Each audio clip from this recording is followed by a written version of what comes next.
For more, let's bring in Chicago alderman and former Chicago police officer Anthony Napolitano, along with former acting ICE director Jonathan Fahey. Great to see both of you. Anthony, I am always astonished at how these liberal leaders try to frame this as some sort of, to use the word that I used earlier, some sort of tyranny. But they never, ever talk about or think about crime victims.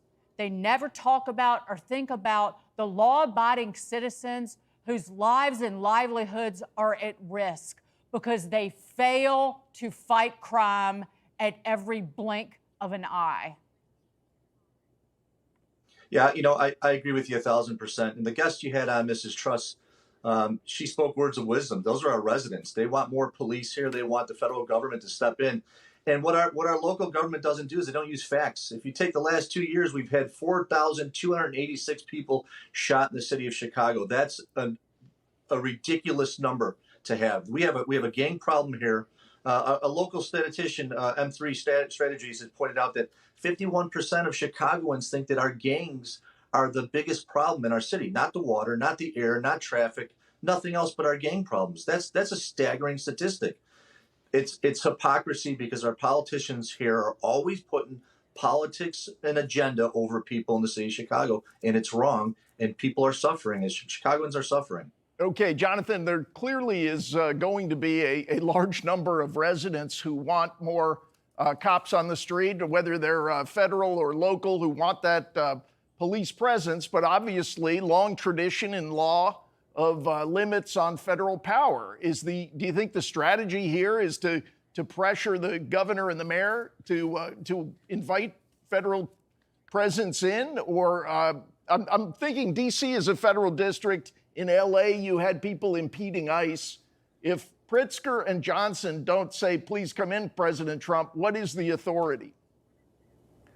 Well, there's a lot of authority to enforce federal criminal law that they already have. And you talk about all of these shootings and murders in Chicago. A lot of those could also be federal gun crimes, depending on the circumstances. So they're gun offenses, they're drug offenses, they're things like immigration offenses. All are federal offenses that you could bring in federal officers for, which if you surge them, you can make a huge difference in a short period of time, as you've seen in D.C., although D.C. is different, as you said. But, I think the residents, and even the residents that won't say they want it, they actually want it. But you look at Governor Pritzker, his only motivation, like your other guest said, is only politics, because in the Democratic Party, to ascend in the Democratic Party, you have to be full-on open borders immigration, and you have to oppose everything Donald Trump does. And that will have him ascend. If he has to run on his record as a governor, he's done. And so he's kind of an easy read on this.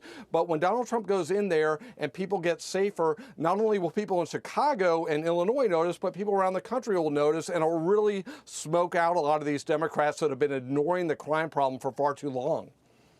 John, let me just stay with you on that, because when you talk about gun crimes, you are talking about, say, federal racketeering RICO investigations. If it's gang activity, we're talking about gang murders. Those are heavy-duty sentences at the federal level. So that would open the door for federal intervention. But what we did hear from Tom Homan today in Washington, D.C., that preparations are underway for an immigration crackdown in Chicago. And the Chicago police superintendent said he will not direct his officers to obstruct a potential federal crackdown on the streets, and expressed some hope that communication with his department could lower the tensions in a city already on edge. I do love, this is the Chicago Tribune, like they're writing about tensions, not actual crime. Yeah, it's pretty interesting that, and I do think the police on the ground are welcoming ICE and welcoming federal agents, because they work together and they want to solve these problems. And going after the immigration offenses, it's a great way to get rid of gang members. And like you said, these racketeering offenses, Vicar offenses, other types of things have stiff penalties and enable the feds to get lots of dangerous people locked up put in jail or removed from the country. So this will be a great thing for Chicago. And unfortunately, Governor Pritzker just doesn't really know what to do, because once it works out well, what is he going to say? All right, and Anthony, it sounds like federal law enforcement, ICE, FBI, et cetera, is probably going to be more helpful and trained for this than some kind of military presence in Chicago. Yeah, any help's gonna. Everything that we can get over here is going to help. Look at it this way. Our mayor has a service around him of police officers, about 150. Chicago police officers are guarding our mayor. Even if you bring in federal help to take over that aspect of it, you can put our officers back on the street fighting crime. That's the way to utilize this. There's different ways that we can do this. Our men and women, our police officers, our men and women are well trained to do this. We're just suffering a lack of about 3,000 more officers on the street than we should have. Bring in the feds. We need all the help we can. Don't listen to the politicians. It's hypocrisy, because they don't want to see the president succeed with cleaning up big crime in Chicago that they couldn't clean up for the last 8 years. 19,422 people shot in the last 7 years in Chicago. Staggering stats. This is a way for the politicians to get more money, because the federal resources are doing some of the law enforcement that frees up resources for other things. Right? Yeah, but that's what they want. I was listening to the governor of Maryland saying, we just need more money. And they talk about ghost guns. It's the same tired pablum over and over again. Anthony Napolitano and Jonathan Fahey, great to see both of you.